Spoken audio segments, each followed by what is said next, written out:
Assalamualaikum warahmatullahi wabarakatuh. Waalaikumsalam. Pertama-tama saya mengucapkan minal aidin wal faizin, mohon maaf dan lahir dan batin. Selamat siang teman-teman. Selamat siang. Ketemu lagi di jam bimbingan konseling. Kabar teman-teman gimana hari ini?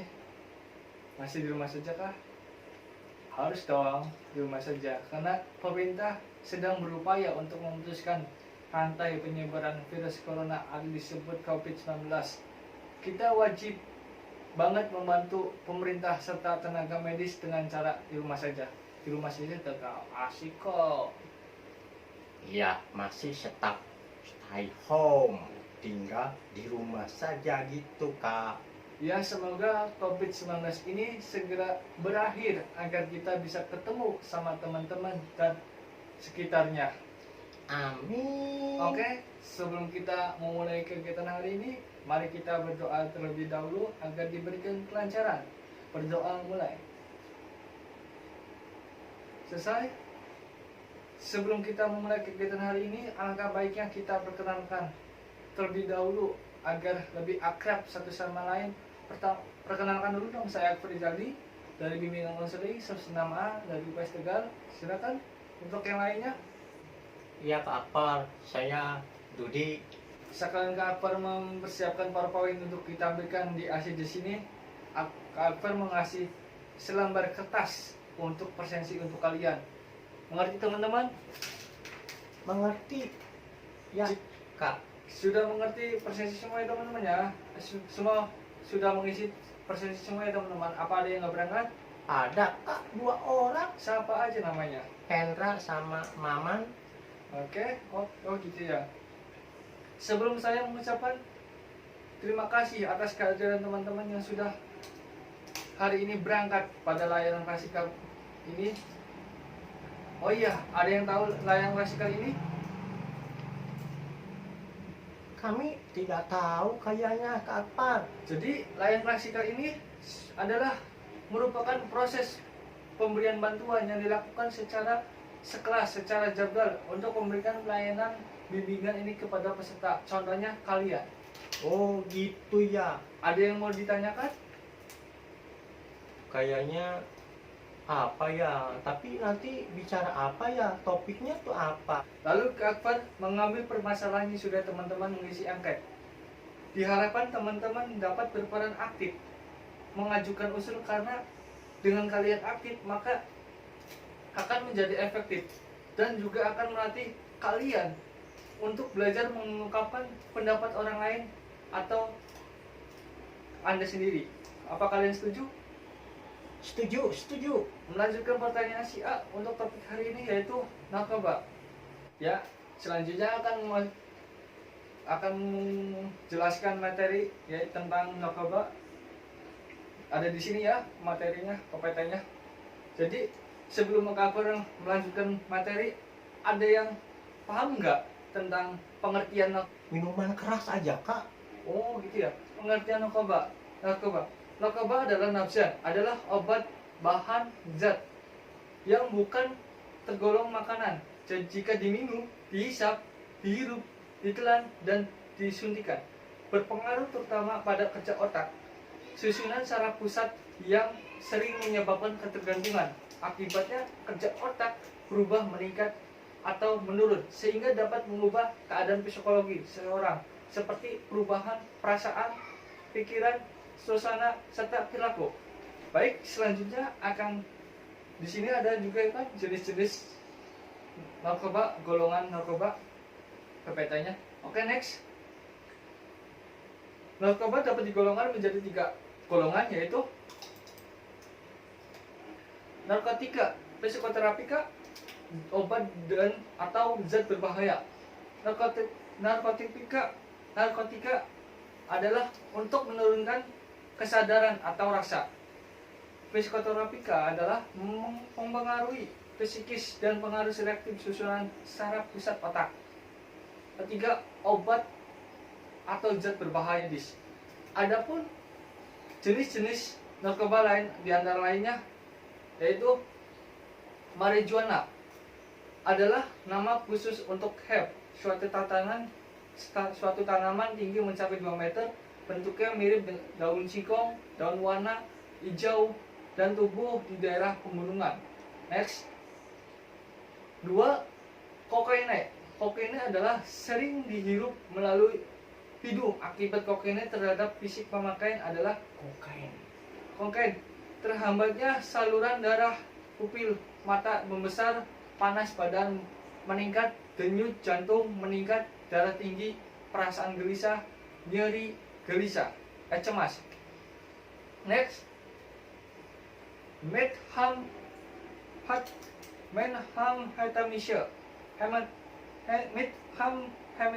jenis obat yang kuat yang menyebabkan orang kecanduan yang dapat merangsang saat saraf sentral dapat dikonsumsi melalui mulut, dihirup, daya serang ke otak si pemakai.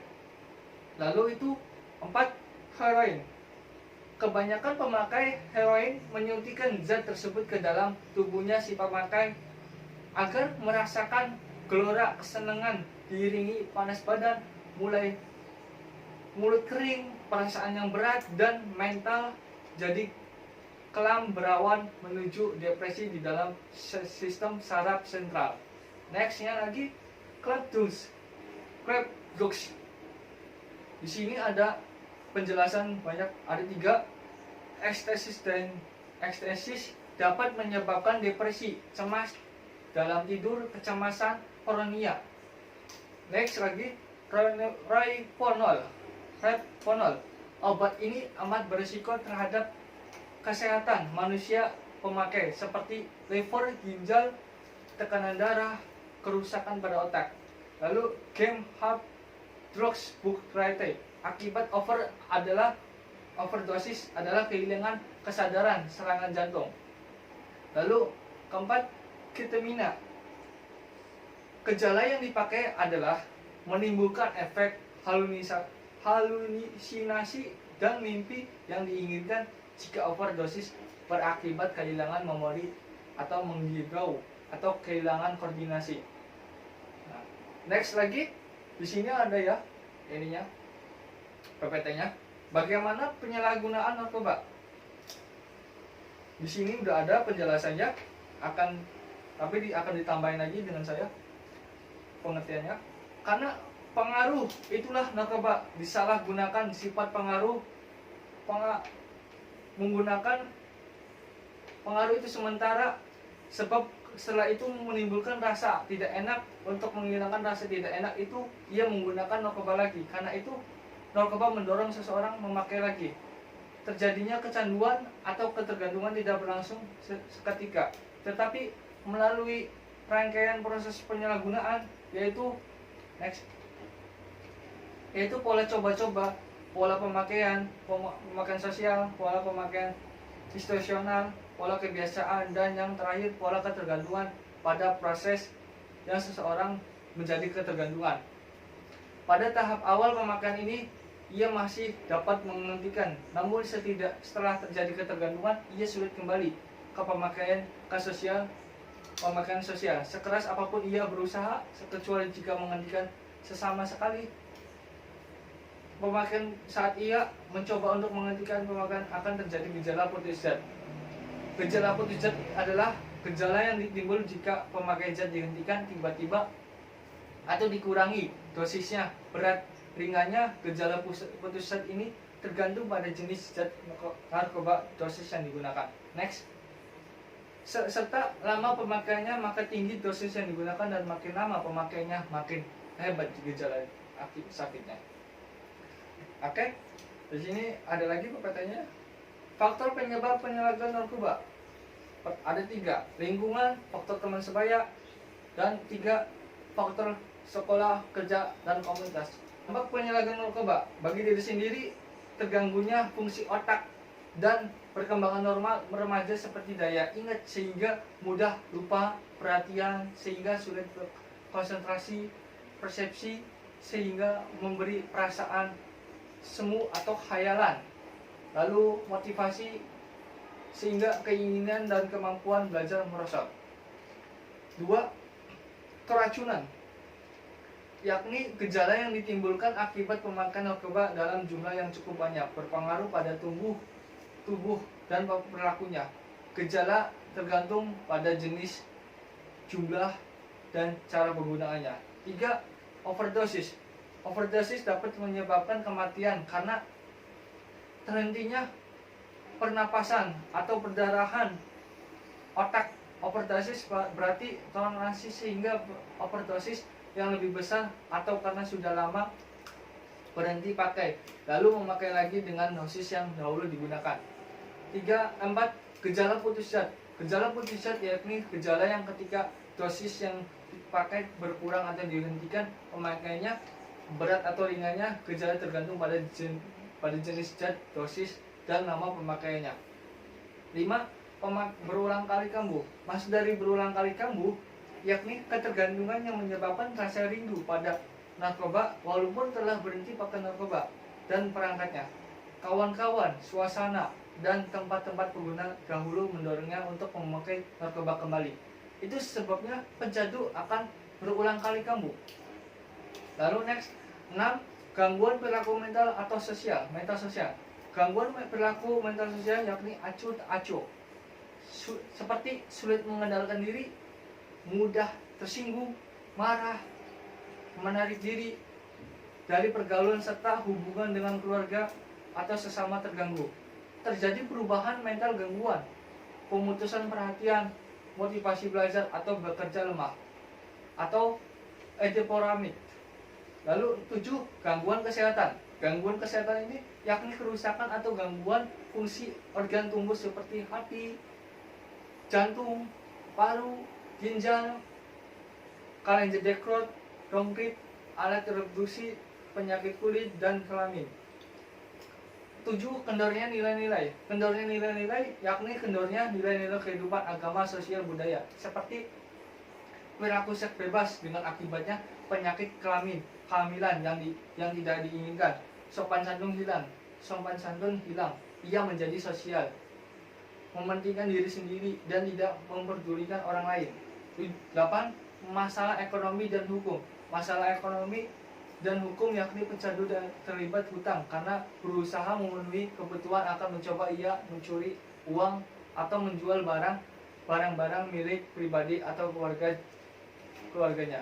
Jika masih sekolah, uang sekolah digunakan membeli narkoba sehingga terancam putus sekolah. Mungkin juga ia akan ditahan polisi atau bahkan dipenjara. 2. Bagi keluarga suasana nyaman. Bisa dilihat ya pengertiannya. Suasana nyaman dan tentram terganggu. Keluarga resah karena barang-barang berharga di rumah hilang. Anak berbohong, mencuri, menipu, tak bertanggung jawab, hidup semaunya, asosial. Orang tua malu karena memiliki anak pecandu, merasa bersalah dan berusaha menutupi perbuatan anak masa depan tidak jelas. Ia pun putus sekolah atau menganggur karena dikeluarkan dari sekolah atau pekerjaan. Lalu stres meningkat.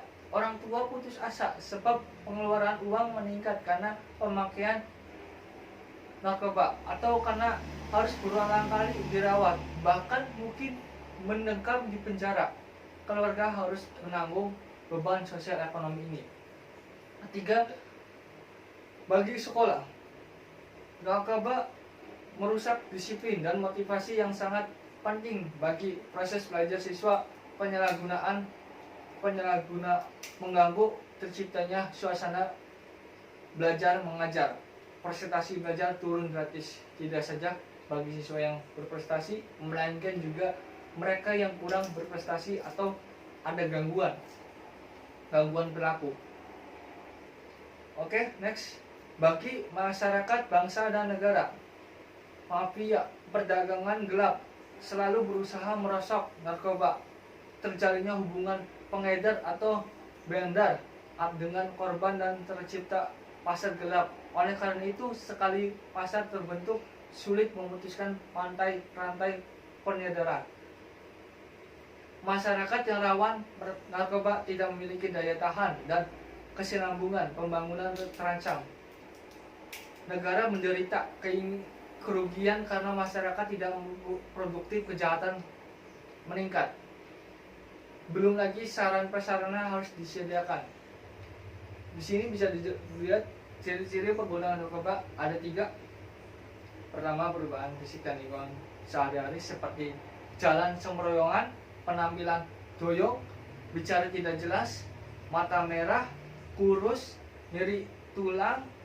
2. Perubahan psikologis seperti gelisah, bingung, apatis, suka menghayal, dan linglung. 3. Perubahan perilaku sosial seperti menghindari kontak mata langsung, suka melawan, mudah tersinggung, ditemukan obat-obat atau jarum suntik dalam kamar, tas, suka berbohong, suka bolos sekolah, malas belajar, suka mengurung diri di kamar. Next, bisa dilihat upaya penanggulangan narkoba. Upaya penanggulangan penyalahgunaan narkoba dapat dilakukan dengan cara sebagai berikut. Ada 3. Preventif. Preventif itu apa ya? Pendidikan agama sejak dini, pembinaan kehidupan rumah tangga yang harmonis dengan penuh perhatian dan kasih sayang. Menjalani komunikasi yang konstruktif antara orang tua dan anak. Orang tua memberikan teladan yang baik kepada anak-anak. Anak-anak yang diberikan pengetahuan sedini mungkin tentang narkoba, jenis dan dampak negatifnya. 2. Tindakan hukum. Dukungan semua pihak dalam memberikan undang-undang dan peraturan disertai tindakan nyata demi keselamatan generasi muda, penerus dan pewaris bangsa. Sayangnya KUHP belum mengatur tentang penyalahgunaan narkoba. Lalu rehabilitas.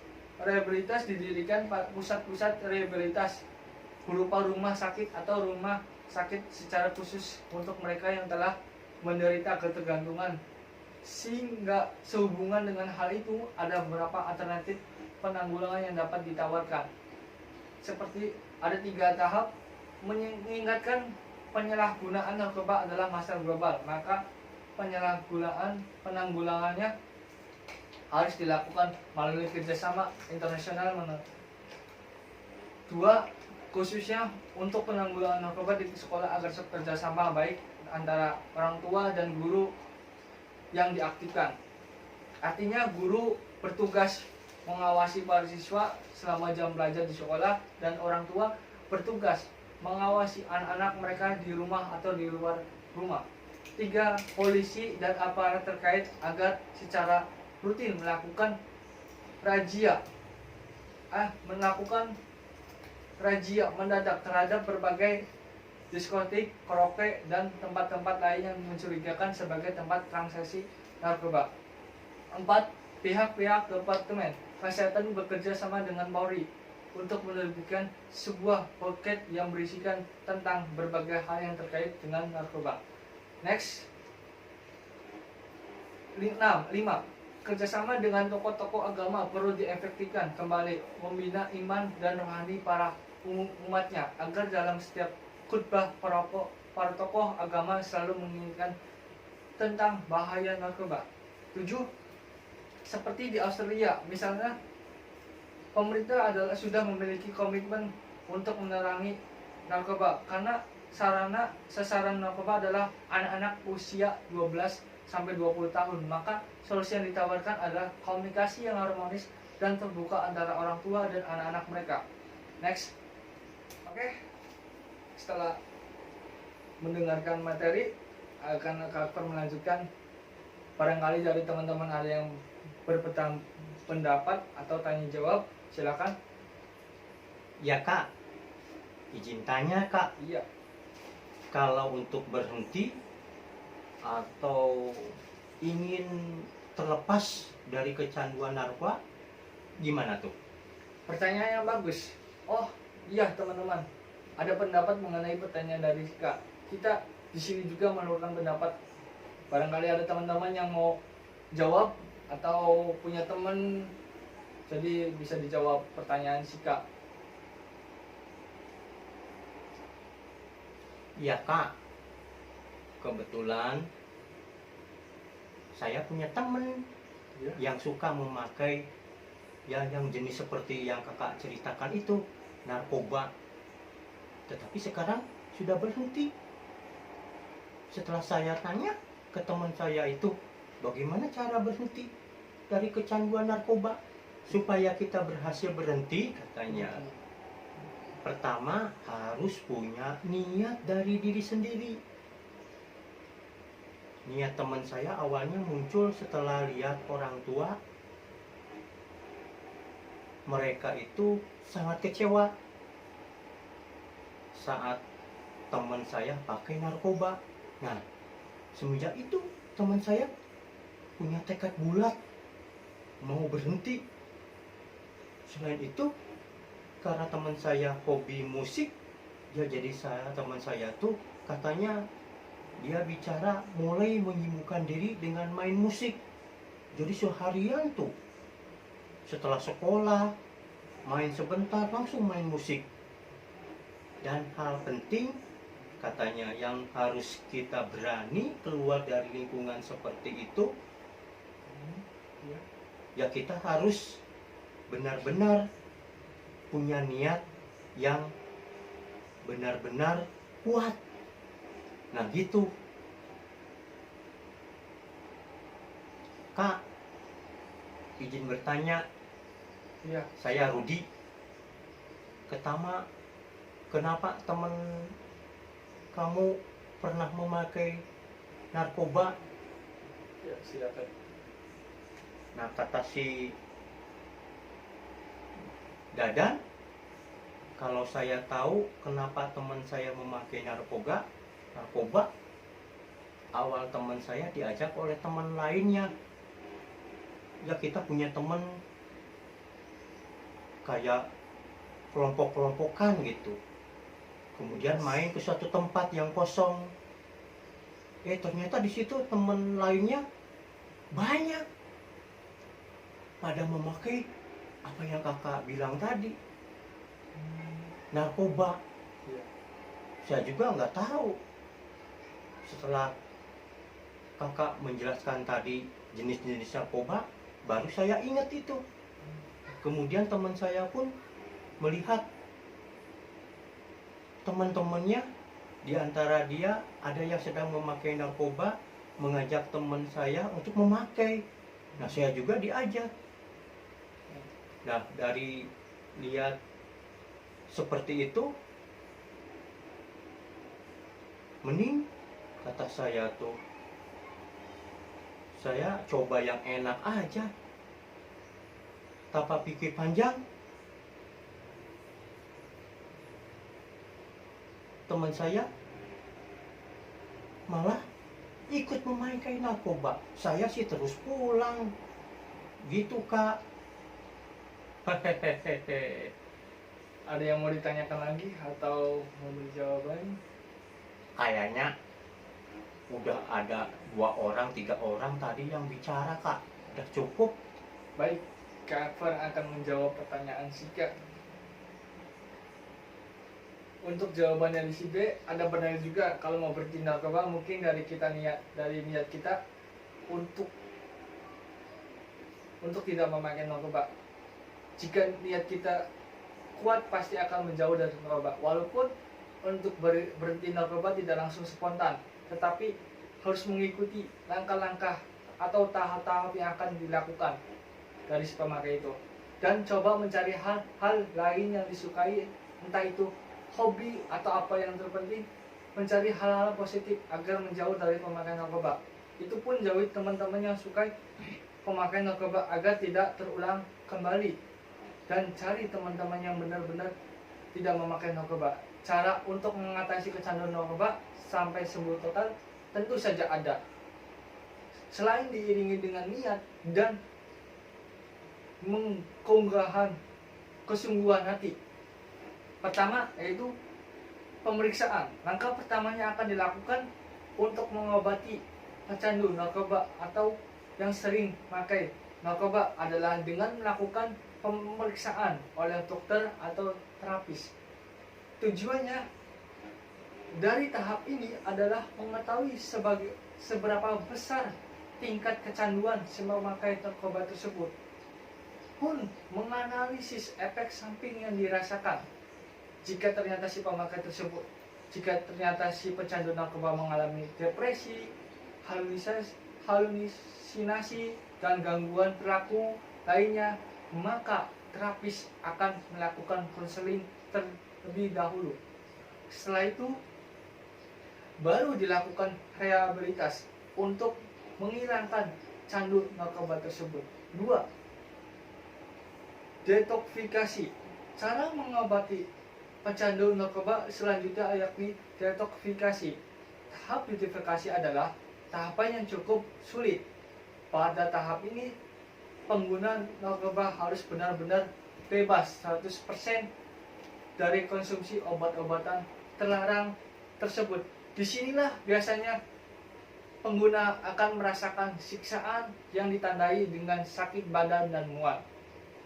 Tak hanya itu, pemakai juga akan mengalami tekanan psikologis akibat dari adanya asupan narkoba yang bisa ia pakai untuk menenangkan diri pada kondisi ini. Dokter akan memberikan obat untuk meringankan efek samping tersebut. Pecandu narkoba juga diminta mengonsumsi banyak air putih dan makanan bergizi untuk membantu pemulihan. Lama proses detoksifikasi ini tergantung pada tingkat kecanduan dari si pemakai tersebut dan pun niat dan tekad untuk mau sembuh. 3. Stabilisasi. Setelah pecandu narkoba berhasil melewati tahap detoksifikasi, maka langkah selanjutnya adalah melakukan stabilisasi. Tujuannya apa? Tujuannya dari stabilisasi adalah untuk pemulihan jangka panjang dari si pemakai tersebut. Di sini dokter akan memberikan resep obat yang harus dikonsumsi oleh pengguna narkoba dalam jangka waktu tertentu. Dokter juga akan mengadakan konseling kepada pecandu narkoba perihal rencana masa depan pasca terbebas dari jerat narkoba. Hal ini dimaksudkan agar mental dapat terjaga dan perilaku enggan untuk kembali menggunakan narkoba di masa mendatang. 4. Pengolahan aktivitas. Di sini juga bisa pasca ketiga tahapan di atas, pecandu narkoba yang sudah sembuh akan kembali melakukan aktivitas keseharian secara normal. Akan tetapi, hal ini tidak serta-merta membuat ia lepas dari begitu saja dari bayang-bayang narkoba. Banyak mantan pecandu narkoba yang sudah sembuh kembali lagi mengonsumsi narkoba di kemudian hari. Kontrol dari orang-orang sekitar dan keluarga sangat dibutuhkan bagi pecandu narkoba yang sedang berada di masa-masa awal pasca sembuh.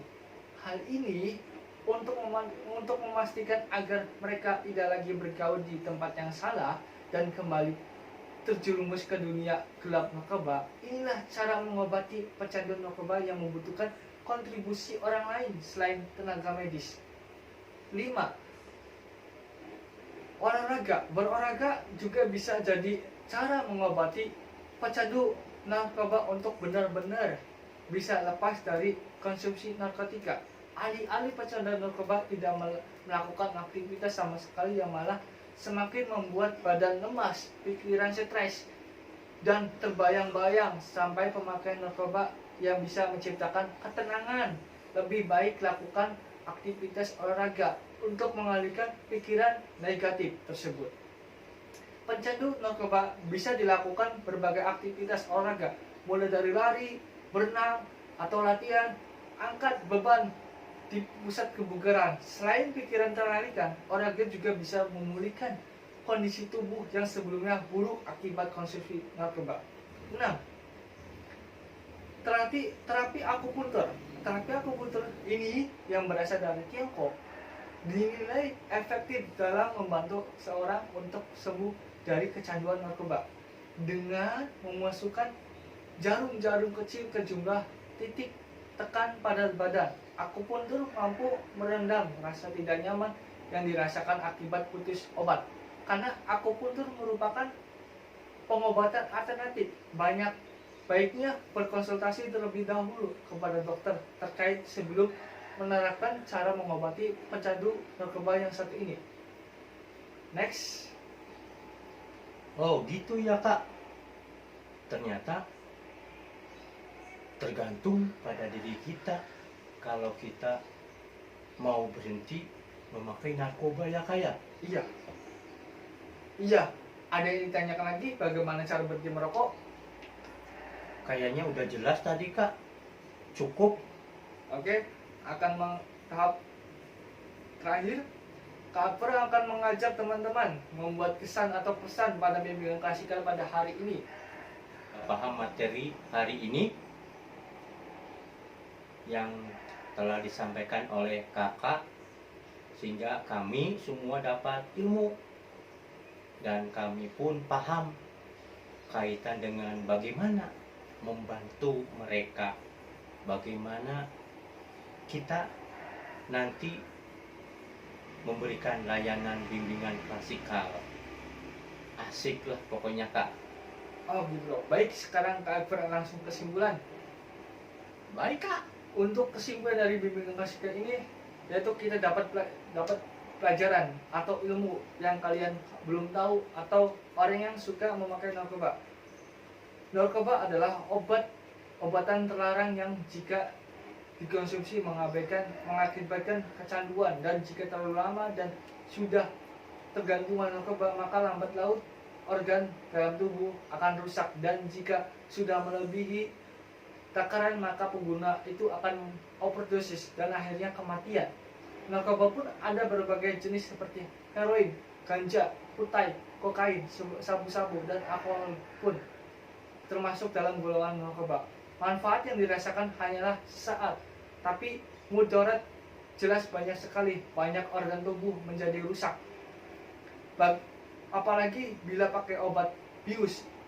Salah satu pada saat operasi karena suatu kejadian, bahkan tak mampu lagi bius bagi para penggunanya, yang pasti biaya yang untuk bisa mengonsumsi barang-barang haram itu sangatlah mahal. Salah satunya bisa masuk bius kalau ditangkap aparat. Baik kak lah. Sudah terang, sudah paham. Baiklah, sebelumnya saya terima kasih untuk kesan-kesan dan atas partisipasi dari teman-teman. Mungkin di lain waktu kita bisa mengadakan layanan klasikal ini lagi. Sebelum kita akhiri, mari kita doa terlebih dahulu. Berdoa menurut keyakinan kita masing-masing. Mulai. Selesai. Assalamualaikum warahmatullahi wabarakatuh. Waalaikumsalam warahmatullahi wabarakatuh.